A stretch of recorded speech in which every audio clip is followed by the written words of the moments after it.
আপনাকে আজকে উজ্জ্বল লাগছে রূপের রহস্য কি? রূপের রহস্য তো আমার সবসময় প্রতিদিন থাকে। বেকা হয়ে গেছেন গা, ছাকা গেছেন না হিলাম দিয়ে বেকা হয়ে গেছে। একা খায় বেকা হয়, বেকা খায় বেকা হয়। আপনার লাইফে সব থেকে বড় আফসোস কি ভাই?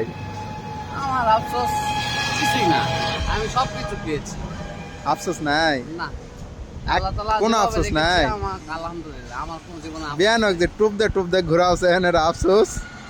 বিয়ান তো ঘুরবে, কত ধরনের বিয়ান আছে, ঘুরবে, সব বিয়ান ঘুরবে পাশে পাশে, আবার বিয়ান পাশে পাশে ঘুরাবে, এটাই তো মানে প্রকৃতির নিয়ম। না আপনাকে তো ডাকা মর্তুক ছিঁড়ে দৌড়েন না এটা। না, না, না। হ্যাঁ তুমি ক্যামেরা ধরে উল্টা পাল্টা উল্টা পাল্টা কি? আপনি খালি ফোন দিয়ে আছে সাদ্দাম আমার এটা লাগবে, আপনি তো আমাকে ভুলে যান, ডিগ্রি মোড়াতে আমাকে রাগে চলে যান না, কোন।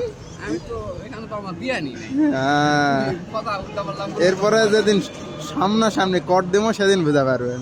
ঠিক আছে।